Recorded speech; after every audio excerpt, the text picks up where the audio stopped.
स्वागत है आप सभी का आपके अपने यूट्यूब चैनल विश्वगुरु एकेडमी पर। तो दोस्तों, आज की इस वीडियो में हम लोग क्लास 9 की साइंस की एनसीईआरटी के जो शॉर्ट नोट्स हैं उसमें चैप्टर 12 डिस्कस करेंगे। ठीक है, 11 तक के हो चुका है, 3-4 चैप्टर बस खाली बचे हैं।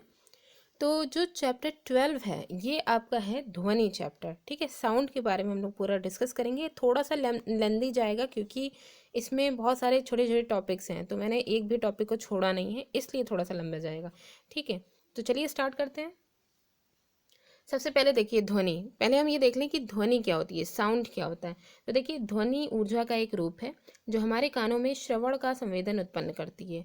मेनली ये एक एनर्जी है। ठीक है, एनर्जी का एक एनर्जी की फॉर्म है जो हमें सुनने के लिए, एक जो सुनने के लिए जो संवेदन सेंसेशन होता है उसे उत्पन्न करने का काम करती है। ठीक है, उसके बाद है ध्वनि का उत्पादन कैसे होता है।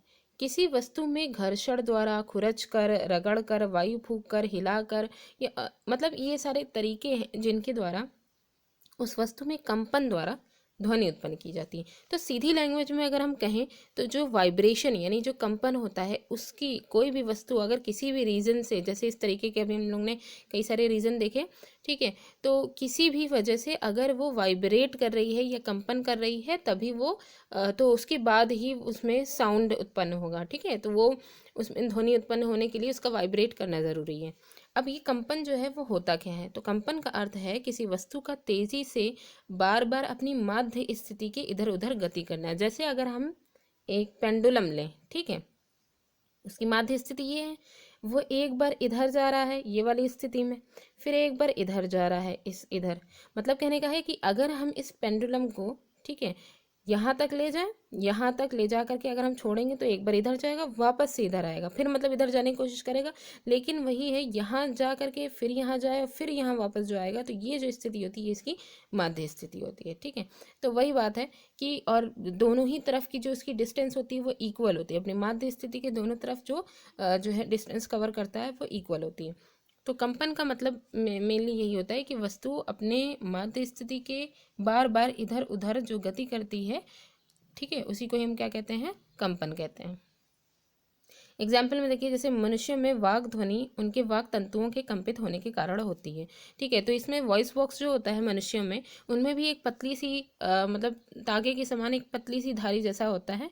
ठीक है, तंतु जैसा होता है एक तरह से कहें तो। ये जो तंतु जैसा स्ट्रक्चर जो होता है, जब हम लोग सांस लेते हैं या हम लोग बोलते हैं तो जो वायु अंदर जाती है ये अंदर से बाहर निकलती है। ठीक है, तो ये जो वाक तंतु होते हैं इनमें क्या होता है, बहुत तेज़ी से वाइब्रेशन होता है और वाइब्रेशन के ही साथ ही जो ध्वनि जो होती है वो निकलती है। ठीक है, इसके बाद है ध्वनि का संचरण।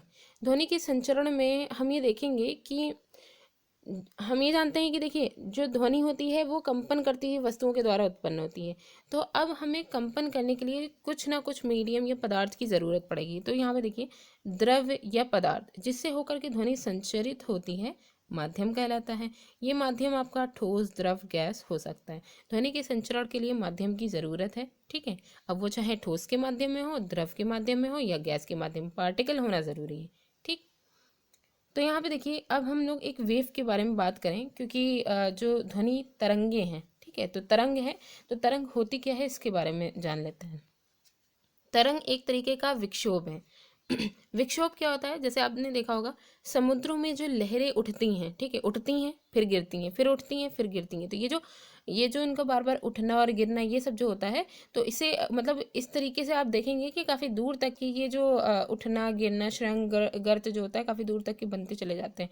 तो यही क्या होते हैं, ये आपके विक्षोभ होते हैं। ठीक है, तो तरंग एक तरीके क्या है, विक्षोभ है जो किसी माध्यम से होकर के गति करता है, ठीक, किसी भी मीडियम में। और माध्यम के जो कण होते हैं वो निकटवर्ती कणों में गति उत्पन्न कर देते हैं। माध्यम की कण स्वयं आगे नहीं बढ़ते लेकिन विक्षोभ आगे बढ़ जाता है। मतलब यहाँ पे ये कहा गया है कि अगर वेव कहीं जो है जा रही है, जैसे मान लीजिए वाइब्रेशन हमने क्रिएट किया, तो जिस जगह हमने वाइब्रेशन क्रिएट किया तो जो पहली स्थिति के जो कण थे वो अपनी माध्य स्थिति से हिले। ठीक है, तो माध्य स्थिति से हिले तो जो उनके पास एनर्जी थी वो जब दूसरे कणों से टक्कर हुई उनकी, तो उनको जाकर के उन्होंने हिला दिया। ठीक है, मतलब कि जो है अब वो उनको मूव करवा दिया। तो ये अपनी एनर्जी आगे वाले कणों को दे करके अपना वापस से अपनी स्थिति में आ गए। फिर आगे वाले कण वो वाइब्रेट हुए, उन्होंने अपने आगे वालों को जो है वाइब्रेट कर लिया। इसका मतलब सीधा यहाँ पे यही कहा गया है कि जो एनर्जी है वो आगे विक्षोभ के फॉर्म में बढ़ती चली जाएगी, और जो पार्टिकल है, माध्यम के जो कण हैं, वो बस अपनी माध्य स्थिति के इधर उधर मूव करेंगे और वापस से अपनी पहली वाली स्थिति में आ जाएंगे। ठीक है। इसके बाद है ध्वनि तरंगों को यांत्रिक तरंगे भी कहते हैं। यांत्रिक तरंगे क्यों कहते हैं? क्योंकि देखिए यहाँ पे एक यंत्र की तरह मतलब जो है ध्वनि तरंगे आगे बढ़ रही हैं, लेकिन क्या है कि जो माध्यम के जो कण हैं, ठीक है, वो एक काम कर रहे हैं, वो एक टक्कर का काम कर रहे हैं, टकराव कर रहे हैं, तो इसी वजह से इनको हम यांत्रिक तरंगे कहेंगे। ध्वनि के संचरण के लिए वायु सबसे अधिक सामान्य माध्यम है, क्योंकि इसलिए आपने देखा होगा कि जैसे अभी आप एक रूम में हैं, ठीक है, और छत पे अगर आप बुलाएंगे, मतलब किसी को भी आपको बुलाना है, आप जो है बोल रहे हैं, तो आप देखेंगे कि आपके जो वॉइस की, या आप किसी को भी अगर पुकार रहे हैं, तो उनके बीच में जो मीडियम है, ठीक है, किसी एक रूम से दूसरे रूम के बीच में मीडियम मेनली आपका वायु ही बन रही होगी। तो मोस्टली जो अगर वॉइस की या ध्वनि तरंगों के मूवमेंट की अगर बात करें, तो सबसे कॉमन जो मीडियम होगा वो वायु होगा। ठीक है। अब यहाँ पे हमें एक दो टर्म एक बहुत इंपॉर्टेंट है, जिन्हीं के ही बेस पर ध्वनि तरंगों की हम लोग स्टडी करते हैं। तो उनमें पहला है संपीडन, जिसे हम कहते हैं कंप्रेशन। कंप्रेशन मतलब बहुत कम जगह, जहाँ बहुत सारे जो दबाव एक तरीके से कहें, ठीक है, तभी इसमें उच्च दाब का क्षेत्र, जहाँ पे बहुत ज़्यादा प्रेशर होगा, पार्टिकल अगर होंगे तो बहुत पास पास होंगे। विरलन क्या होता है? रेयरफेक्शन इसे कहते हैं। ठीक है, रेयरफेक्शन का आर इसे दिया गया और इसे कंप्रेशन का सी दिया गया। इसमें निम्न दाब का क्षेत्र, प्रेशर कम है तो जाहिर है पार्टिकल क्या होंगे, थोड़े थोड़े दूर दूर होंगे। ठीक है। इस प्रकार ध्वनि का संचरण घनत्व परिवर्तन के संचरण के रूप में भी देखा जाता है। तो घनत्व परिवर्तन क्या? मान लीजिए अगर ध्वनि का संचरण हो रहा है, एक जगह आपका जो है संपीडन हो रहा है, एक जगह विरलन हो रहा है, फिर संपीडन फिर विरलन, तो ये घनत्व परिवर्तन ही तो हो रहा है। ठीक है, तो ये टर्म भी सही है। अब यहाँ पे देखिए, ये एक जो पिक्चर दी गई है, इसमें साउंड वेव का दिखाया गया है कि किस तरीके से घनत्व की विभिन्नताएं यहाँ पे दिखाई गई। ये साउंड वेव है, स्पीकर से ध्वनि का स्रोत, स्पीकर से ध्वनि जो निकल रही है, जो स्पीकर का मुंह वाला पोर्शन होगा वहाँ सबसे ज़्यादा साउंड होगा। ठीक है, तो वहाँ पे क्या होगा, वहाँ पे कंप्रेशन होगा। ठीक, तो संपीडन यहाँ पे होगा, फिर थोड़ी देर बाद पार्टिकल थोड़ा दूर दूर हो जाएंगे, तो वहाँ पे जो है रेयरफेक्शन होगा। तो मतलब साउंड वेव अगर देखें तो संपीडन विरलन इसी फॉर्म में ही आगे बढ़ती चली जाती है। ठीक है, वो कहते नहीं है कि जो श्रृंग, उभार, फिर उसके बाद गर्त, फिर नीचे की तरफ चले गए, फिर उभार, फिर गर्त, इस तरीके से मूव करती हुई जो वेव्स होती हैं वो विक्षोभ की फॉर्म में आगे बढ़ती चली जाती हैं। ठीक है। अच्छा, अब यहाँ पे कुछ यहाँ पे टर्म दिए गए हैं जिनको आगे अभी हम लोग डिस्कस करेंगे। जैसे ये आपकी है वेव, ठीक है, ये एक नॉर्मल वेव का स्ट्रक्चर दिया गया है, प्रेशर और घनत्व के बेस पे इसको दिया गया है। तो यहाँ पे कुछ ऐसे टर्म हैं जिनको हमें देखना है। सबसे पहले यहाँ पे क्या है, एक डिस्टेंस दिखाई गई है। ये जो लैम्डा होता है इसको वेवलेंथ कहते हैं, डिस्टेंस के फॉर्म में इसको लिया जाता है। ये यहाँ पे आप डायग्राम यहाँ पे देख लीजिए, ताकि आगे, क्योंकि इसको ये जो साइन है ये मतलब इसको बनाने में थोड़ी सी प्रॉब्लम हो रही थी, तो इस वजह से इसको नहीं रखा गया है, तो यहीं पे ही देख लेते हैं। तो देखिए लैम्डा क्या होता है, दो श्रृंग, ठीक है, ऊपर वाले जो हिस्से हैं, जो सबसे टॉप पॉइंट है, दो श्रृंगों के बीच की दूरी कहें तो वो लैम्डा है, दो गर्त के बीच की दूरी कहें तो भी वो लैम्डा कहलाएगी। ठीक है। इसके बाद है ये जो पोर्शन यहाँ पे दिया गया है, ये होता है आयाम, यानी कि किसी भी वेव का सबसे टॉप पोर्शन जो होता है, श्रृंग का सबसे टॉप पॉइंट जो होता है, वहाँ से लेकर के जो वेव की मध्य स्थिति है वहाँ तक की जो डिस्टेंस होती है उसे हम आयाम कहते हैं। ठीक है, तो ये 2-3 पॉइंट हो गए। ठीक, ये वाला भी जब इसका टर्म आएगा तब इसको हम लोग डिस्कस करेंगे, आगे देखते हैं। तो देखिए, ध्वनि संचरण के लिए माध्यम की आवश्यकता होती है। यहाँ पे एक टर्म दिया गया है, तो देखिए ध्वनि एक यांत्रिक तरंग है और इसके संचरण के लिए माध्यम जैसे वायु, जल और स्टील, यहाँ पे ठोस के फॉर्म में स्टील को ले लिया गया, आदि की आवश्यकता होती है। यह निर्वात में होकर नहीं चल सकती। तो सीधी बात यहाँ पे ये कही गई है, ध्वनि तरंगें जो होती हैं वो सिर्फ और सिर्फ मीडियम में चलेंगी। अब मीडियम आपका ठोस के फॉर्म में हो, द्रव के फॉर्म में हो, या फिर गैस के फॉर्म में हो, निर्वात जहाँ भी होगा वहाँ पे आपकी जो साउंड वेव है वो नहीं चलेगी। इसके लिए एक्सपेरिमेंट भी कर सकते हैं कि अगर एक हम बॉक्स लें या बीकर कोई ले लें, उसमें जो है एनवायरनमेंट को हम निर्वात कर दें, एक एक मतलब वायु के पार्टिकल वहाँ से निकाल दें और मोबाइल फ़ोन को उसमें रख दें, ठीक है, बंद कर दें। फिर अगर हम मोबाइल फ़ोन का रिंग करेंगे तो हमें उसकी रिंग सुनाई नहीं देगी, क्योंकि साउंड वेव के लिए मीडियम होना चाहिए और मीडियम वहाँ पर नहीं है, निर्वात है। ठीक है, तो फिर आगे देखते हैं। यहाँ पे है ध्वनि तरंगे अनुदैर्ध्य तरंगे हैं। अनुदैर्ध्य तरंगे लॉन्गिट्यूडनल वेव्स यहाँ पे कहा गया है ध्वनि तरंगों को। किसी माध्यम में ध्वनि संपीड़नों तथा विलयनों के रूप में संचरित होती है। अगर ये अनुदैर्ध्य तरंगे हैं तो ये किस फॉर्म में जो है मतलब कि आगे बढ़ेंगी, संचरित होंगी, संपीड़न और विरलन के फॉर्म में। ठीक है। अनुदैर्ध्य तरंगों की अगर बात करें, ध्वनि तरंगे अनुदैर्ध्य तरंगे हैं क्योंकि इन तरंगों के में माध्यम के कणों का विस्थापन विक्षोभ के संचरण की दिशा के समांतर होता है। ठीक है, इसे अब ठीक है। तो क्या कह रहे हैं कि विक्षोभ के संचरण की दिशा के समांतर होता है। तो जैसे कि क्योंकि अनुदैर्ध्य तरंगे कही गई हैं, ठीक है, तो साउंड वेव जो होती है संपीड़न और विलयन के फॉर्म में आगे बढ़ती है। जैसे ये एक स्पीकर है तो यहाँ पे संपीड़न है, बहुत पास पास जो पार्टिकल है, फिर यहाँ पे विलयन है, इस तरीके से देखें। ठीक है, फिर ये विरलन आ जाएगा, फिर संपीड़न आ जाएगा।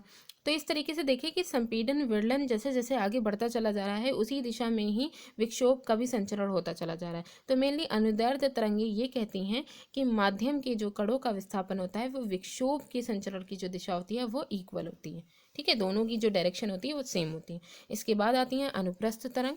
अनुप्रस्थ तरंग वह तरंग है जिसमें माध्यम के कण अपनी माध्य स्थिति पर तरंग संचरण की दिशा की लंबवत गति करते हैं। लंबवत जैसे जैसे ये है वेव आपकी। ठीक है, अब इसमें क्या कह रहे हैं कि माध्यम के कण अपनी माध्य स्थिति के, तो ये इसकी माध्य स्थिति है, यहाँ पे माध्यम के कण होंगे, वो अपनी माध्य स्थिति के लंबवत गति करते हैं, जैसे ऐसे ऊपर नीचे। ठीक है, तो इस तरीके से। तो ये जो है तरंगे होती हैं वो अनुप्रस्थ तरंगे होती हैं। इनके उदाहरण में देखिए, किसी तालाब में पत्थर का टुकड़ा फेंकने पर जल की सतह पर दिखाई देने वाली तरंगे अनुप्रस्थ तरंग का एक उदाहरण है। ठीक है, वही आप पत्थर का टुकड़ा जो है जैसे ही फेंकेंगे तो देखेंगे कि कई सारे ऐसे उभार धीरे कुछ डिस्टेंस पे मतलब दिखेंगे। ठीक है, उभार होते हुए दिखेंगे। तो ये जो होती हैं तरंगे, यही क्या होती हैं, अनुप्रस्थ तरंगे होती है। प्रकाश जो वेव होती है, जो लाइट वेव होती है, प्रकाश तरंग जो होती है वो भी एक अनुप्रस्थ तरंग है। ठीक है, उसका मूवमेंट भी इसी तरीके से होता है, जैसे ये वाली जो वेव है इसी तरीके से प्रकाश तरंगों का भी मूवमेंट होता है। अच्छा, अनुदैर्ध्य तरंगों के लिए हम एक एग्जाम्पल देख सकते हैं, जैसे स्प्रिंग है। स्प्रिंग का जो है, अगर हम स्प्रिंग को खींचेंगे तो कुछ जगह उसके बहुत पास पास इसके सर्कल बने होंगे, कुछ जगह थोड़े दूर दूर होंगे, फिर पास पास, फिर दूर दूर। तो इस तरीके का जो मूवमेंट होता है वो अनुदैर्ध्य तरंगों का होता है। ठीक है, फिर देखिए यहाँ पे ध्वनि तरंगों के अभिलक्षण, क्योंकि हम लोग ध्वनि तरंगे पढ़ रहे हैं और ध्वनि तरंगे क्या होती हैं, अनुदैर्ध्य तरंगे होती है। तो इन्हीं के ही जो लक्षण हैं, हालांकि ये जो लक्षण है ये आपको अनुदैर्ध्य और अनुप्रस्थ दोनों में ही देखने को मिलेंगे, लेकिन मेनली हमें ध्वनि तरंग पढ़ना है, इसलिए हमें ये सारे लक्षण जो हैं वो यहाँ पे देखने पड़ेंगे। ठीक है, तो ये जो लक्षण है उनमें है आपकी आवृत्ति, आयाम और वेग। ठीक है, फ्रीक्वेंसी, एम्पलीट्यूड और यहाँ पे वेलोसिटी की बात की जा रही है। तो इसमें ही ये इन तीनों को ही निकालने के लिए कुछ और टर्म भी यहाँ पे यूज़ होंगे। तो जैसे जैसे यूज़ होते जा रहे हैं आगे देखते हैं। सबसे पहले हम लोग तरंग दैर्ध्य की बात करेंगे, जिसे हम ग्रीक अक्षर जो लैम्डा है इस तरीके से जो था उससे हम लोग इसको डिनोट करते हैं तरंग दैर्ध्य, जिसे वेवलेंथ कहा जाता है। ठीक है, अब ये होता क्या है, दो क्रमागत संपीड़नों और अथवा दो क्रमागत विरलनों के बीच की जो दूरी होती है उसी को ही हम तरंग दैर्ध्य करते हैं।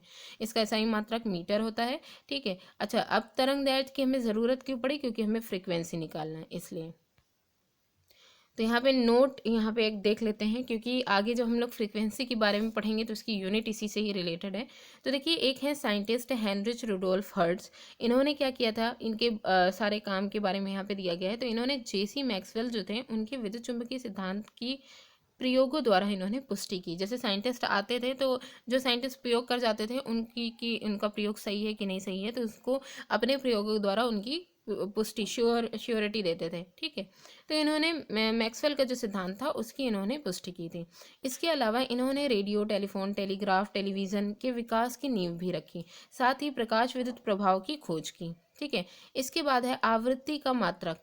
अब यहाँ पे आवृत्ति का मात्रक इन्हीं के ही नाम पे किया, इनकी इतनी जो इन्होंने काम किया इसी के बेस पे आवृत्ति का मात्रक जो हर्ट्ज है वो इन्हीं के नाम पे, इन्हीं के सम्मान में रखा गया। तो अब हम लोग पढ़ेंगे आवृत्ति के बारे में। फ्रीक्वेंसी क्या होती है, एकांक समय में इन दोलनों की कुल संख्या ध्वनि तरंग की आवृत्ति कहलाती है। अब ये जो दोलन हो रहे हैं, ठीक है। इस तरीके से ये जो दोलन हो रहे हैं, इनकी एकांक समय में जो भी टाइमिंग अपनी सेट की जा रही है उसमें कुल दोलनों की जो संख्या होती है वही फ्रीक्वेंसी या आवृत्ति कहलाती है। इससे सामान्यतः ग्रीक अक्षर जो न्यू है उससे प्रदर्शित करते हैं। न्यू कुछ वेलोसिटी की जो वी है उसी जैसा बनता है, ये इस तरह से देख सकते हैं, यूँ होता है। ठीक है, तो ये जो है न्यू का स्ट्रक्चर है, तो इसे प्रदर्शित करते हैं। एसआई मात्रक इसका हर्ट्ज होता है। ठीक है, फिर आगे देखिए। अब आता है आवर्तकाल। आवर्तकाल क्या होता है? आवर्तकाल टाइम पीरियड हम कहेंगे दो क्रमागत संपीड़नों या दो क्रमागत विरलनों को किसी निश्चित बिंदु से गुजरने में लगे समय को तरंग का आवर्तकाल कहते हैं। ठीक है, अब वो चाहे संपीड़न हो, जैसे ये हमारी वेव है। ठीक है, अब इसमें हम देखें तो दो क्रमागत संपीड़न, अब चूंकि ध्वनि तरंगे हैं तो हम संपीड़न और विरलन की बात कर रहे हैं। ठीक है, तो हम उसी को ही बनाते हैं। तो ये देखिए, ये आपका जो है संपीड़न है, फिर ये आपका विरलन हो जाएगा, फिर संपीड़न पास पास, फिर उसके बाद विरलन। ठीक है, इस तरीके से। तो क्या कह रहे हैं, दो क्रमागत संपीड़न, ठीक, और दो क्रमागत विरलनों को किसी निश्चित बिंदु से, कोई भी एक पॉइंट है जहाँ से ये गुजर रहे हैं, उसमें जो भी समय लगता है वही तरंग का आवर्तकाल कहलाता है। इसे टी से निरूपित किया जाता है। अब चूंकि आवर्तकाल है, टाइम है, तो जाहिर है इसका जो मात्रक होगा वो सेकंड होगा। अब हम यहाँ देखेंगे आवृत्ति और आवर्तकाल में संबंध, क्योंकि ये जो फॉर्मूला है ये बहुत इंपॉर्टेंट है न्यूमेरिकल के बेस पे। ठीक है, तो आवृत्ति और आवर्तकाल में संबंध अगर देखें तो आवृत्ति जो होती है वो आवर्तकाल की व्युत्क्रमानुपाती होती है, 1 आवर्तकाल होता है। ठीक है, हम इसे ऐसे लिख सकते हैं, न्यू इज इक्वल टू, ये न्यू है, आवृत्ति को न्यू से प्रदर्शित करते हैं। ठीक है, वो बराबर हो जाएगा 1/t। ठीक, तो ये चीज़ हो जाएगी, यानी कि अगर फ्रीक्वेंसी बढ़ेगी तो आवर्तकाल कम होगा। ठीक है, आवर्तकाल बढ़ेगा, टाइम पीरियड बढ़ेगा, तो फ्रीक्वेंसी कम हो जाएगी। इसके बाद देखिए, अब आता है एक और प्रॉपर्टी है तारत्व। तारत्व एक बहुत इंपॉर्टेंट प्रॉपर्टी है यहाँ पे। इसमें क्या होता है, किसी उत्सर्जित ध्वनि की आवृत्ति को मस्तिष्क किस प्रकार अनुभव करता है उसे ही हम तारत्व कहते हैं। आवृत्ति तारत्व की समानुपाती होती है, यानी हम ये कह सकते हैं कि तारत्व होता क्या है कि जैसे अगर कोई सॉन्ग है, जब हम लोग कोई सॉन्ग सुनते हैं तो हम उसको जब सुनते हैं तो हमें ये पता चल जाता है कि इसमें कितने इंस्ट्रूमेंट बज रहे होंगे। हम अगर सारे इंस्ट्रूमेंट, जो जो इंस्ट्रूमेंट उसमें बज रहे हैं उनका साउंड अगर हमने पहले से अलग से सुन रखा है तो हम उसको पहचान सकते हैं कि इसमें तबला बज रहा है, हारमोनियम बज रहा है, गिटार बज रहा है, या मनुष्य गा रहा है। मनुष्य की तो आवाज़ तो ऑलरेडी हो सकती है। ठीक है, तो हमें ये जो अलग अलग इंस्ट्रूमेंट की आवाज़ें अलग अलग कैसे पता चल जाती है, तो वो किस पे डिपेंड करता है, तारत्व पे डिपेंड करता है कि जो ये जो उत्सर्जित ध्वनि है वो आवृत्ति को मस्तिष्क में किस प्रकार पहुंचा रही। अलग अलग इंस्ट्रूमेंट की जो फ्रिक्वेंसी है वो अलग अलग होती है। ठीक है, अब उसको माइंड तक पहुंचाने का जो काम होता है वही तारत्व कहलाता है। ठीक है, तो इसी बेस पे हम ये कह सकते हैं, इसीलिए आवृत्ति और तारत्व एक दूसरे के समानुपाती होते हैं। आवृत्ति जितनी ज़्यादा बढ़ेगी, किसी भी इंस्ट्रूमेंट की आवृत्ति जितनी ज़्यादा होगी उतना ही उसका तारत्व भी होगा। ठीक है, तो मतलब इसको हम इस तरीके से भी समझ सकते हैं कि अगर कोई जो ऑब्जेक्ट है वो अगर वाइब्रेशन कर रही है, जितना ज़्यादा वो वाइब्रेट करेगी उतना ही ज़्यादा उसमें फ्रीक्वेंसी होगी, जितनी फ्रीक्वेंसी होगी उतना ही उसमें तारत्व होगा। ठीक, अब आता है नेक्स्ट आयाम। आयाम क्या होता है, किसी माध्यम में मूल स्थिति के दोनों ओर अधिकतम विक्षोभ को तरंग का आयाम कहते हैं। इसे ए से निरूपित करते हैं, जो अभी हम लोग ने पिक्चर में देखा था कि जैसे आपकी है ये वेव। ठीक है, कह रहे हैं किसी माध्यम में मूल स्थिति से दोनों तरफ जो अधिकतम विक्षोभ होता है, ये वाला पॉइंट। ठीक है, अधिकतम विक्षोभ, यही क्या कहलाता है, तरंग का आयाम कहलाता है। अब यहाँ से लेकर के यहाँ तक आप ये इसको ए से डिनोट कर सकते हैं। ध्वनि के लिए इसका मात्रक दाब या घनत्व की मात्रक के बराबर होता है। ठीक, अब हम लोग देखेंगे ध्वनि की प्रबलता अथवा मृदुता मूलतः इसके आयाम से ज्ञात की जाती है। तो मेनली आयाम जो एम्पलीट्यूड होता है उसका काम यहाँ पे ये है कि ध्वनि जो है, साउंड है, वो कितना स्ट्रॉन्ग है या कितना सॉफ्ट है, इसका जो है आयाम पे डिपेंड करता है। अगर प्रबल ध्वनि है, ठीक है, बहुत ज़्यादा तेज़ अगर जो है साउंड है, तो क्या होगा, उसके आयाम बहुत ज़्यादा बन रहे होंगे। ठीक है, अधिकतम आयाम होंगे। मृदु ध्वनि है तो कम आयाम होंगे। इसके अलावा कुछ और भी टर्म है, जैसे एक आवृत्ति की ध्वनि है, यानी कि जो साउंड आ रहा है किसी इंस्ट्रूमेंट का, तो वो एक ही इंस्ट्रूमेंट का अगर साउंड सुनाई दे रहा है तो उसे हम क्या कहेंगे, टोन कहेंगे। एक ही, कोई एक साउंड होगा। अनेक आवृत्तियों के मिश्रण से उत्पन्न जो ध्वनि होती है उसको हम स्वर कहते हैं, नोट कहते हैं। तो स्वर को हम ऐसे भी कह सकते हैं जैसे कि स्वर ताल जो है मिलाया जाता है ना, सा रे गा मा पा, तो इसमें देखिए सा का साउंड अलग आ रहा है, रे का साउंड अलग आ रहा है, गा का अलग आ रहा है। तो वही है, अनेक आवृत्तियों के मिश्रण से उत्पन्न जो ध्वनि होती है, जो साउंड बन रहा होता है, उसी को हम स्वर या फिर नोट कहते हैं। ठीक, शोर जो होती है ये कर्णप्रिय नहीं होती है। अब इसके बाद आता है तरंग वेग। तो तरंग की जो मतलब साउंड वेव में जो मेन प्रॉपर्टी थी वो तो हो गई। अब हम लोग वेलोसिटी के बारे में पढ़ेंगे। दो प्रॉपर्टी के बीच में जो सपोर्टर थे उनके बारे में भी डिस्कशन हो गया। तरंग वेग क्या होती है? तरंग के किसी बिंदु जैसे एक संपीड़न या एक विरलन के द्वारा एकांक समय में तय की गई दूरी तरंग वेग कहलाती है। ठीक है, एक संपीड़न या एक विरलन के द्वारा जो दूरी तय की जाती है एकांक समय में, वही क्या कहलाती है? तरंग वेग। नॉर्मल जो तरंग वेग का जो फॉर्मूला होता है वो दूरी बटा समय होता है, नॉर्मल फॉर्मूला। ठीक है, अगर हम वेव के फॉर्म में बात करें तो दूरी आपकी तरंगदैर्घ्य के फॉर्म में लिखी जाएगी और जो समय होगा वो टाइम पीरियड के फॉर्म में लिखा जाएगा। ठीक है, तो हम इसको इस तरीके से भी लिख सकते हैं, जैसे आपकी जो वेलोसिटी है वो बराबर क्या कही जा रही है? लैम्डा अपॉन टी के बराबर कही जा रही है। और इसको अगर हम कहें तो हम इसको ऐसे भी लिख सकते हैं कि वेलोसिटी बराबर लैम्डा इंटू 1/t। ठीक है, 1/t को अलग क्यों किया गया है? क्योंकि ये जो 1/t है वो किसके बराबर होती है? न्यू के बराबर होती है, 1/t। ठीक है, तो इसके बराबर होती है। तो अब हम एक और फॉर्मूला निकाल देंगे। तो यहाँ पे तरंग वेग के दो फॉर्मूले हैं। ठीक है, तो तरंग वेग के कितने फॉर्मूले हैं? यहाँ पे दो आपको मिलेंगे। एक तो पहला ये वाला हो जाएगा, वेग बराबर तरंगदैर्घ्य बटे आवर्तकाल हो जाएगा। ठीक है, दूसरा एक है आवृत्ति के बेस पे, आवृत्ति का ये फॉर्मूला जो दिया गया इसके बेस पे एक और फॉर्मूला है, वेग बराबर तरंगदैर्घ्य गुणे आवृत्ति, यानी वेलोसिटी बराबर लैम्डा इंटू न्यू। ठीक, इसको ऐसे बना देंगे। तो ये एक और फॉर्मूला, ये दोनों ही न्यूमेरिकल के बेस पे बहुत इंपॉर्टेंट फॉर्मूले हैं। इसके बाद देखिए नोट, किसी माध्यम के लिए समान भौतिक परिस्थितियों में ध्वनि का जो वेग होता है वो सभी आवृत्तियों के लिए लगभग स्थिर होता है। मतलब इन्होंने एक कंडीशन दी है, भौतिक परिस्थिति कैसी होनी चाहिए? समान होनी चाहिए, इक्वल होनी चाहिए। उसमें जो ध्वनि का वेग होगा वो अलग अलग आवृत्तियों के लिए समान, लगभग स्थिर होगा। ठीक है, वेलोसिटी चाहे अलग अलग जो है आवृत्तियां हों उन सब के लिए स्थिर होगी, बस क्या है, माध्यम जो है वो समान होना चाहिए। ध्वनि की तीव्रता, अब ध्वनि की तीव्रता के लिए हमें क्या देखना है? किसी एकांक क्षेत्रफल से एक सेकंड में गुजरने वाली ध्वनि ऊर्जा को ध्वनि की तीव्रता कहते हैं। क्या कहते हैं? एकांक क्षेत्रफल, कोई भी एक जो है एरिया जो है उसको सेट कर लिया गया, एक सेकंड में जितनी भी ध्वनि ऊर्जा वहां से गुजर रही होगी वही ध्वनि की तीव्रता कहलाती है। विभिन्न माध्यमों में ध्वनि की चाल, अब यहाँ पे हम देखेंगे। जैसे यहाँ पे देखिए, ध्वनि की चाल उस माध्यम के गुणों पर निर्भर करती है जिससे ये संचरित हो रही है। क्योंकि यहाँ पे हेडिंग दी गई है विभिन्न माध्यमों में ध्वनि की चाल, इस पे हम लोग को डिस्कस करना है। तो ध्वनि की चाल माध्यम के गुणों पर निर्भर करती है। ठीक है, जैसे गुण होंगे उसी तरीके से उसका ध्वनि का जो मूवमेंट है वो उसी तरीके से होगा। ठीक है, किसी माध्यम में ध्वनि की चाल माध्यम के ताप पर निर्भर करती है। ये टर्म बहुत इंपॉर्टेंट है कि जो ध्वनि की चाल है, ठीक है, ये माध्यम की जो टेम्परेचर है, ताप जो है, इस पर निर्भर करती है। ठीक है, टेम्परेचर पर डिपेंड करेगी कि टेम्परेचर के बढ़ने और घटने पर ध्वनि की चाल में क्या इफेक्ट आ रहा है। फिर आता है ध्वनि का परिवर्तन। अब ध्वनि का परिवर्तन जो चेंज हो रहा है वो कैसे, परिवर्तन ही परावर्तन है। ठीक है, थोड़ी मिस्टेक हो गई, परावर्तन। तो ध्वनि का परावर्तन यहाँ पे हम देखेंगे, ये बिल्कुल प्रकाश की भांति होता है। प्रकाश की भांति ध्वनि भी किसी ठोस या द्रव की सतह से परावर्तित होती है तथा परावर्तन की उन्हीं नियमों का पालन करती है। जैसे प्रकाश का परावर्तन का जो नियम था उसमें दो ही नियम थे।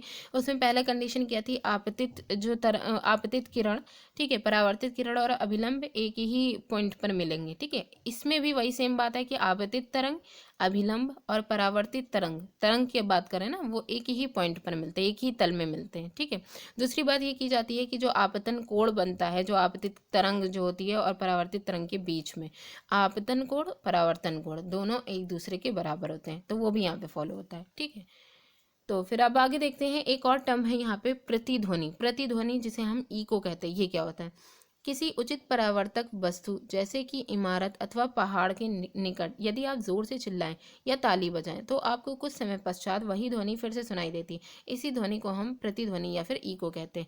वही जो हमारे चिल्लाने पर, हमारे जो आवाज़ करने पर टकराने के बाद वापस से कुछ समय बाद हमारी आवाज़ वापस से जो आती है, इसी को ही हम प्रतिध्वनि या इको कहते हैं।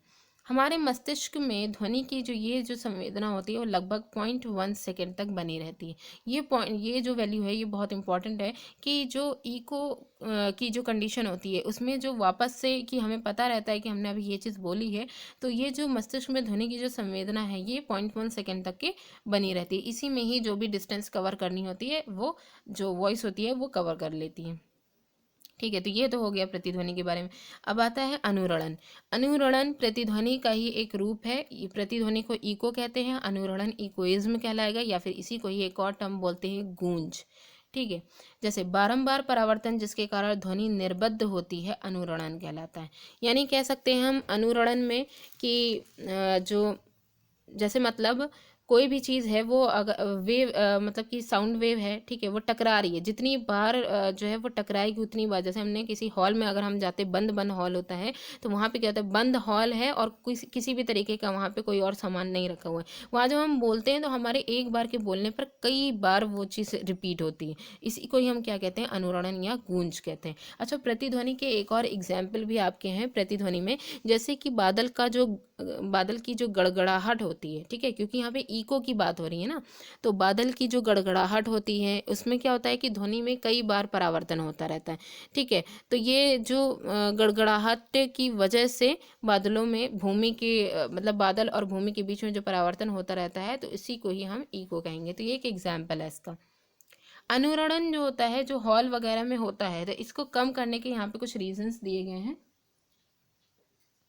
अब यहाँ पे देखिए, किसी सभा या बड़े हॉल में अनुरणन को कम करने के लिए सभा भवन की छतों तथा दीवारों पर ध्वनि अवशोषक पदार्थ जैसे संपीड़ित फाइबर बोर्ड, खुरदुरे प्लास्टर अथवा पर्दे लगे होते हैं। ठीक है, अब क्या है कि सभा में बहुत सारे लोग प्रेजेंट रहते हैं, अगर वहाँ पे अनुरणन होगा तो किसी को किसी की आवाज़ सुनाई नहीं देगी, क्योंकि एक ही पर्सन की आवाज़ इतनी ज़्यादा गूंजेगी। तो अब जाहिर सी बात है उसका स्ट्रक्चर ही इस तरीके से होता है, तो इसलिए जो सभा की जो भवन की जो छतें होती हैं या जो दीवारें होती हैं उनमें ध्वनि अवशोषक पदार्थ को लगाया जाता है। इसके बाद है ध्वनि के बहुल परावर्तन का उपयोग। अब ये जो परावर्तन हो रहे हैं इनका उपयोग क्या क्या है, तो देखिए, सबसे पहले मेगाफोन या लाउड स्पीकर जो होता है, मेगाफोन है, लाउड स्पीकर है, हॉर्न, तूर्य, शहनाई, वाद्य यंत्र, ये इस तरीके के जैसे जो वाद्य यंत्र होते हैं आदि सभी इस प्रकार बनाए जाते हैं कि ध्वनि सभी दिशाओं में फैले बिना केवल एक ही दिशा में जाए। मतलब कि यहाँ पे ध्वनि के बाहुल परावर्तन की बात की है, परावर्तन की वजह से जो ध्वनि साउंड है वो क्या है कि एक ही दिशा में जाए। ठीक है, तो एक ही दिशा में फैले, सब जगह इधर उधर बिखर ना जाए, बिखर जाएगी तो साउंड हमें इतनी क्लियर सुनाई नहीं देगी, तो उसी के लिए इन सब में इसका यूज़ किया जाता है। इसके अलावा स्टेथोस्कोप जो होता है, इसमें क्या करते हैं, रोगी की हृदय की धड़कन की जो ध्वनि है वो बार बार परावर्तन के कारण डॉक्टर के कानों तक पहुंचती है। स्टेथोस्कोप में हम लोग मेनली हृदय की धड़कन और जो लंग्स में मतलब हृदय की धड़कन के बारे में मेनली हम लोग उसमें सुनते हैं। ठीक है, तो ये भी इसका जो परावर्तन, ध्वनि का परावर्तन है उसी का ही एक रूप है, जिससे बार बार परावर्तन के द्वारा सुनाई देती है डॉक्टर को इसकी आवाज़। इसके बाद है जैसे कंसर्ट हॉल है, वही सभा सम्मेलन, ठीक है, कंसर्ट हॉल है, सम्मेलन कक्ष हैं तथा सिनेमा हॉल की छतें वक्राकार बनाई जाती हैं। उसको भी वक्र के आकार का बनाया जाता है जिससे कि परावर्तन के पश्चात ध्वनि हॉल के सभी भागों में पहुंच जाए। जैसे हम यहाँ पे एक पिक्चर था उसको देख लेते हैं। तो ये देखिए, सम्मेलन कक्ष की वक्राकार जो छत है उसको दिखाया गया है कि किस तरीके से ये जो साउंड है ये इस वक्राकार जो छत है उससे परावर्तित होकर के लगभग सभी जगह पहुंच रहा है। ठीक है, जितने भी वहाँ मेंबर बैठे होंगे या फिल्म हॉल वगैरह जो होता है उन सब में इसी तरीके से पहुंचेगा। तो देखिए, नेक्स्ट पॉइंट है श्रव्यता का परिसर। अब ये जो साउंड सुनने की जो कैपेबिलिटी है वो किस में कितनी है वो यहाँ पे देखेंगे। तो श्रव्यता के परिसर में मनुष्य में ध्वनि की जो श्रव्यता का परिसर होता है कि मनुष्य कितनी ध्वनि तक के जो है वो सुन सकता है, कितने से कितने तक के, वो यहाँ पे 20 हर्ट्ज से 20,000 हर्ट्ज तक के जो ध्वनि होती है, साउंड होती है, ठीक है, उसके परिसर को मनुष्य सुन सकते हैं। 5 वर्ष से कम आयु के जो बच्चे होते हैं और साथ ही साथ जो कुत्ते होते हैं, ठीक है, डॉग्स जो होते हैं, ये 25,000 हर्ट्ज का जो परिसर होता है उसे ये सुन सकते हैं। ठीक है, इनकी जो है इस जो सुनने की कैपेसिटी है वो ये है।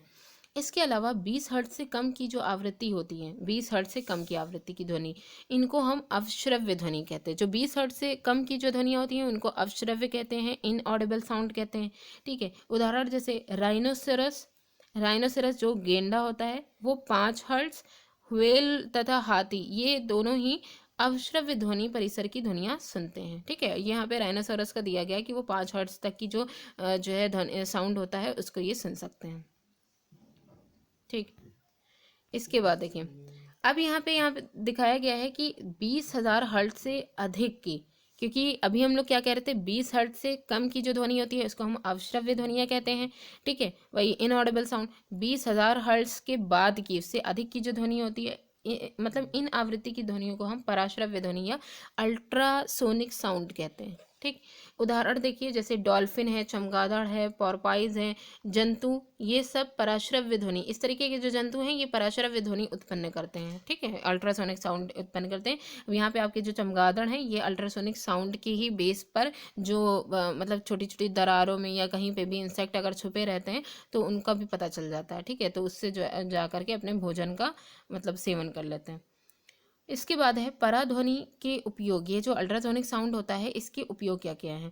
तो पराध्वनियाँ उच्च आवृत्ति की तरंगें होती हैं। उद्योगों तथा चिकित्सा के क्षेत्र में इनका विस्तृत रूप से उपयोग किया जाता है। तो मेनली उद्योग हैं, फैक्ट्रीज हैं, या फिर जो चिकित्सा के क्षेत्र हैं इनमें इसका बहुत यूज़ होता है। इसके अलावा सर्पिलाकार नली, विषम आकार की पुर्जे, इलेक्ट्रॉनिक अवयव आदि कुछ ऐसे भाग जहाँ पहुँचना बहुत कठिन है, उनकी सफाई के लिए पराध्वनि का प्रयोग किया जाता है। तो ये जो अल्ट्रासोनिक साउंड होती हैं ये क्या होती हैं कि ये बहुत महीन महीन जो दरारें होती हैं वहाँ तक भी ये पहुँच जाती हैं। तो वहाँ पहुँच करके अब जैसे मान लीजिए कि ये बड़े बड़े जैसे पुल वगैरह हैं, ठीक है, तो वो एक सॉलिड जो मतलब कि धातु के जो टुकड़े होते हैं, ब्लॉक्स जो होते हैं उनके बने होते हैं। अब उसमें ज़री सी भी अगर दरार होगी तो बहुत बड़ा खतरा हो सकता है। तो उसको जो है चेक करने के लिए इसमें अल्ट्रासोनिक साउंड को उसमें जो है ट्रांसफ़र किया जाता है और उसमें जा कर के जो दरार वाला हिस्सा होता है वहाँ से वो परावर्तित हो जाती हैं। तो इसी से ही पता चल जाता है कि इसमें किस जगह पर दरारें हैं। ठीक है, पराध्वनि का प्रयोग वही यहाँ पे बोल रहे हैं, धातु के जो ब्लॉक होते हैं उनमें दरारों तथा अन्य दोषों का पता लगाने के लिए यहाँ पे किया जाता है। इसी तरीके से कोई गर्दा या कुछ भी ऐसी जगह जहाँ पे हम लोग नहीं पहुँच सकते हैं, जहाँ की सफाई हम नहीं कर सकते, तो वहाँ उसके लिए पराध्वनिक साउंड जो होते हैं उनका यूज़ किया जाता है। अल्ट्रासोनिक जो तरंगें होती हैं उनको हृदय के विभिन्न भागों से परावर्तित कराकर हृदय का प्रतिबिंब बनाया जाता है।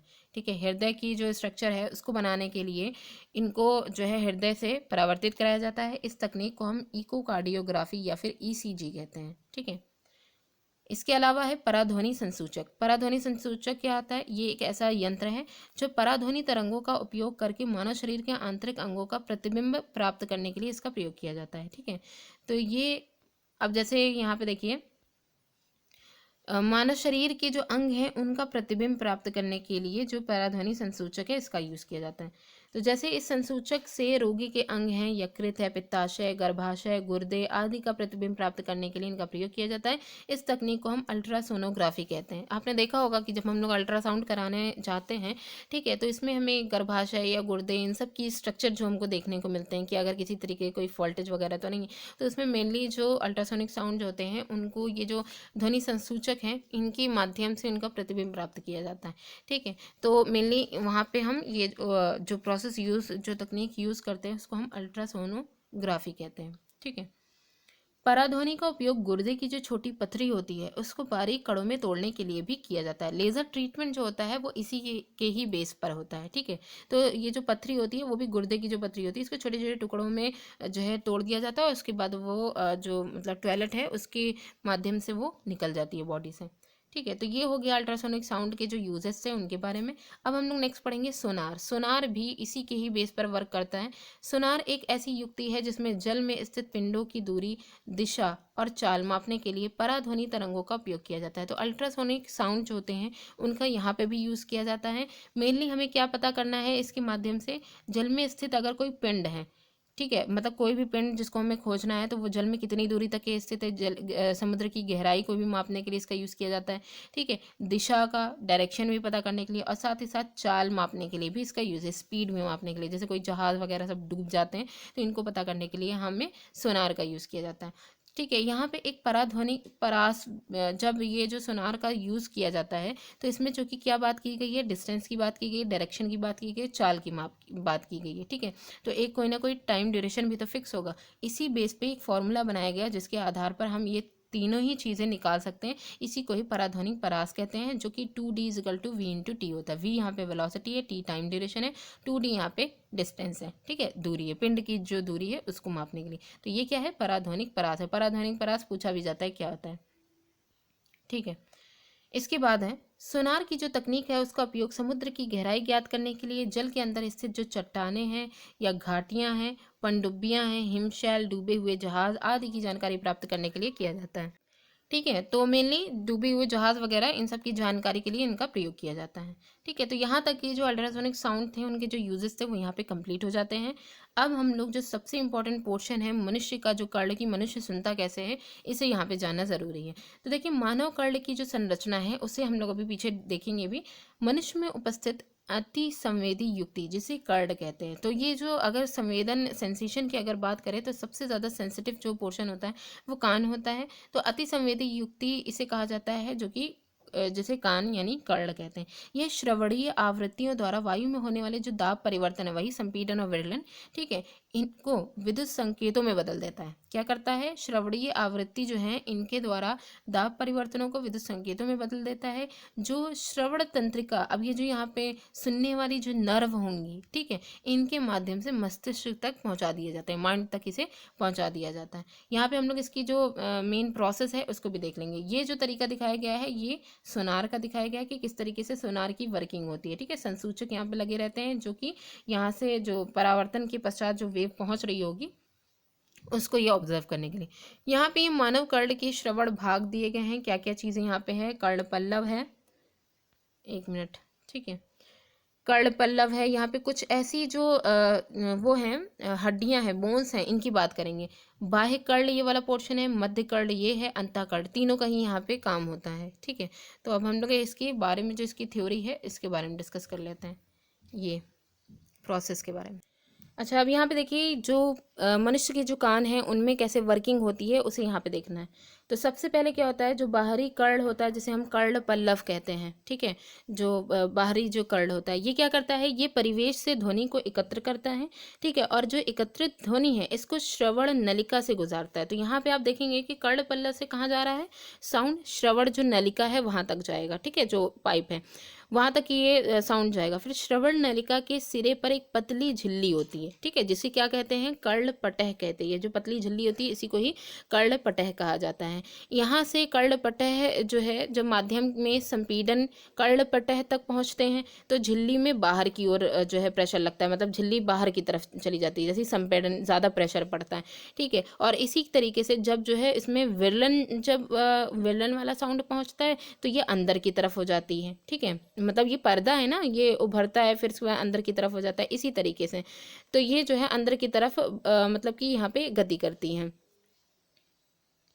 इसे इस तरीके से समझिए, जैसे ये है ईयर, ठीक है, मतलब ये ईयर का पूरा पोर्शन है। यहाँ पे मान लीजिए ये है पर्दा, ठीक है, ये जिसे कर्णपटह कहते हैं। अब यहाँ से साउंड गया संपीड़न वाला, संपीड़न वाला जब इस पर साउंड गया तो ये क्या होगा, ये कान का अंदर का और पोर्शन बनेगा, ये क्या होगा अंदर की तरफ इस तरीके से उभर जाएगा, ठीक, जब संपीड़न वाला जो है साउंड पड़ेगा। इसी के साथ जब विरलन वाला पोर्शन होगा तो ये इधर की तरफ, बाहर की तरफ ये उभर जाएगा। तो इस तरीके से हम इसे समझ सकते हैं, ठीक है। तो ये चीज़ हो गई। अब कर्णपटह के बाद क्या होता है कि जो फिर इस तरीके से जो कर्णपटह होता है संपीड़न विलयनों की वजह से ये कंपन करने लगता है, ठीक है। अब आते हैं मध्य कर्ण में, मध्य कर्ण की जो बात होती है वहाँ पर आते हैं। तो ये मेन जो मिडिल ईयर है उसकी बात करेंगे। मध्य कर्ण में विद्यमान 3 हड्डियाँ होती हैं, मुग्दरक, निहाई तथा वलयक। इनको कई टर्म बोले जाते हैं, जैसे जो मुग्दरक होती है इसको हैमर बोला जाता है, हथौड़ा, ईयर ऑफ मतलब हैमर, ठीक है। इसके बाद निहाई जो होती है इसको इनकस भी बोला जाता है और जो है एनविल भी बोला जाता है। और फिर वलयक जो होता है इसको मेलिस या फिर एन्यूलस बोला जाता है, ठीक है, एन्यूलस। तो ये 3 बोन्स होती हैं, इनका क्या काम होता है, ये इन कंपनों को, जो कर्णपटह पर कंपन होते हैं, इनको कई गुना और बढ़ा देती हैं, ठीक है। इसके बाद क्या होता है कि मध्य कर्ण ध्वनि तरंगों से मिलने वाले ये जो दाब परिवर्तन है इनको आंतरिक कर्ण तक इनको संचरित कर देता है, भेज देता है। आंतरिक कर्ण में कर्णावर्त होता है जिसको कॉक्लिया बोलते हैं, ठीक है, ठीक है। तो यहाँ पे जो साउंड है वो कर्णावर्त जो कॉक्लिया है उसके द्वारा दाब परिवर्तनों को विद्युत संकेतों में परिवर्तन कर देता है। तो मेनली आंतरिक कण तक जो साउंड पहुंचा वो ये जो कर्णावर्त है यहाँ पे आकर के कॉक्लिया तक के जो ये जो संपीड़न वेलन का जो दाब परिवर्तन है ये अब किस में कन्वर्ट हो जाएगा, विद्युत संकेतों में कन्वर्ट हो जाएगा। अब ये जो विद्युत संकेत है वो श्रवण तंत्र का जो मतलब नर्व जो साउंड नर्व है, ठीक है, उनसे होता हुआ ये कहाँ तक पहुँचा दिया जाएगा, मस्तिष्क यानी ब्रेन तक पहुँचा दिया जाएगा। ठीक है। तो ये पूरी प्रोसेस थी कि ह्यूमन ईयर जो है वो किस तरीके से वर्क करता है और जो हमें सुनाई देता है वो उसमें कितने पोर्शन कवर होते हैं। ठीक है। तो मतलब जो आउटर ईयर होता है, मिडिल ईयर होता है, इनर ईयर होता है, इन सब का अपने पास क्या क्या काम है। तो इसमें ये भी बोला जाता है कि जो कान की सबसे पूरी बॉडी की सबसे छोटी जो बोन होती है उसको इनकस बोला जाता है, इनकस या एनुअल होती है। ठीक है। तो ये जो चैप्टर था वो यहाँ पे कंप्लीट हो जाता है। वीडियो कैसी लगी कमेंट करके ज़रूर बताइएगा और शेयर ज़रूर करिएगा। Thanks for watching.